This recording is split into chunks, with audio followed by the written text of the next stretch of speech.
When discussing whether it is better to be feared or loved, Machiavelli talks of two great military leaders, the Roman general Scipio Africanus and the Carthaginian general Hannibal.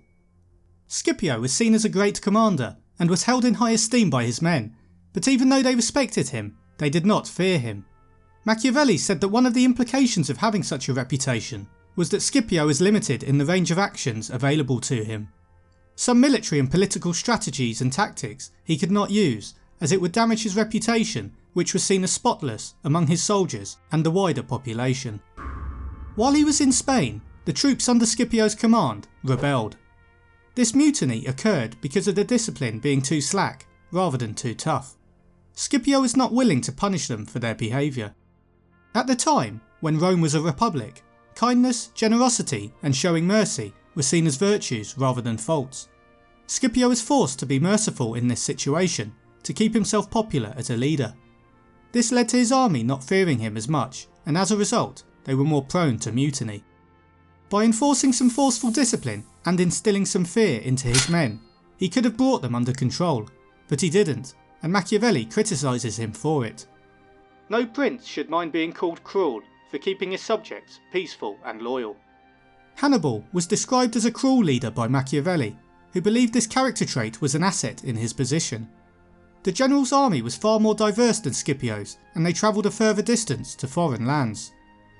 To avoid internal conflict and mutinies amongst the troops, a feared but respected leader like Hannibal was needed. In The Prince, Machiavelli argued that it was better to be feared than loved, and in this regard Hannibal had a strong advantage over Scipio. His ability to instil fear into his men and followers helped him to command a huge army and an expansive empire. Among the wonderful deeds of Hannibal, this one is enumerated, that having led an enormous army, composed of many various races of men, to fight in foreign lands, no dissensions arose either among them or against the prince, whether in his bad or in his good fortune. This arose from nothing else than his inhuman cruelty, which, with his boundless valour, made him revered and terrible in the sight of his soldiers, but without that cruelty, his other virtues were not sufficient to produce this effect. Being brave or good at your job as a leader or boss is not enough to secure the loyalty of your workers. Strength and discipline is required to keep them under control. Good leaders are admired, but strong leaders are obeyed and respected. Being over-compassionate enables unrest and disorder. This theory from Machiavelli has been used throughout history, from the likes of Genghis Khan to your typical modern-day drill instructor. Fear and intimidation has often been an effective means of motivation. In Machiavelli's era, Cesare Borgia inspired fear by committing several cruel acts, but the eventual result was order and peace in a state that was powerful and united. Machiavelli points out that every prince would prefer to be thought of as merciful, but he believed a prince should not mind being thought of as cruel.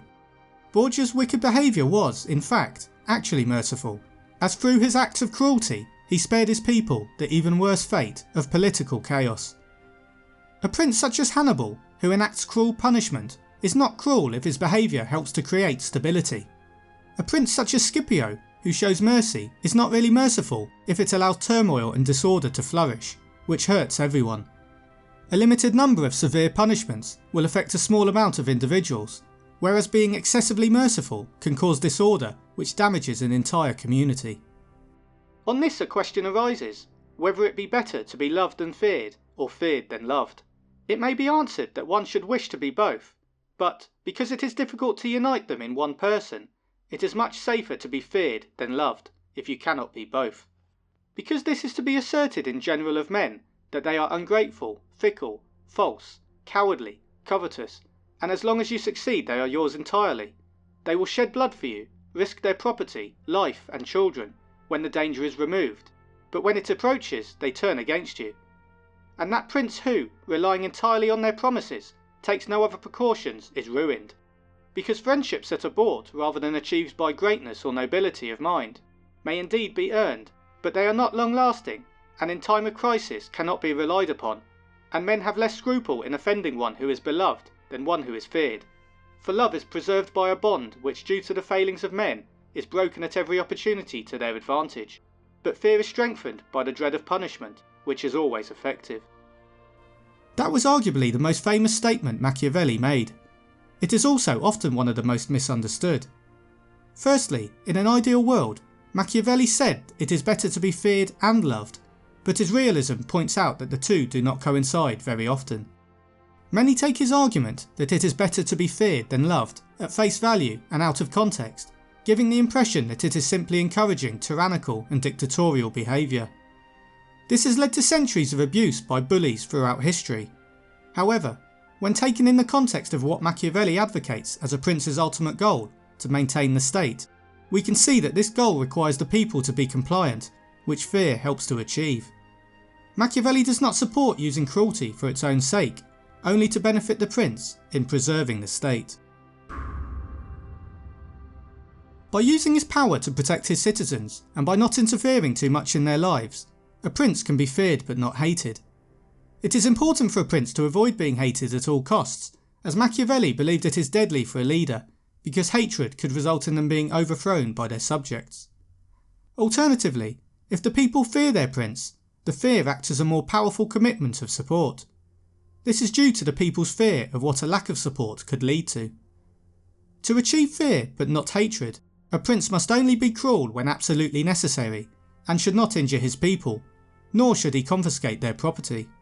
The threat of punishment should be made clear though, as a leader that does so has a far easier time of keeping control of his own subjects. The people are more likely to comply so long as the prince does not affect their lives or their land. If he must impose discipline, then there must be a clear and obvious cause and proper justification if lives are to be taken. Machiavelli advises against the taking of people's property, as he had the dark view of human nature that people would forgive the death of somebody they loved more quickly than they would the stealing of their assets. Men more quickly forget the death of their father than the loss of their patrimony. Girolamo Savonarola was a friar who became extremely popular in Florence. While he was in power, he was greatly loved by his followers. However, once his grip on power weakened, he was abandoned by his people. Machiavelli thought that humans are largely selfish and generally in it for themselves. They will only support a prince if it provides a benefit to them. They will support someone they love a lot of the time, but once the prince's power declines, the people can soon forget about their affection. In other words, when the going gets tough, the people will abandon him.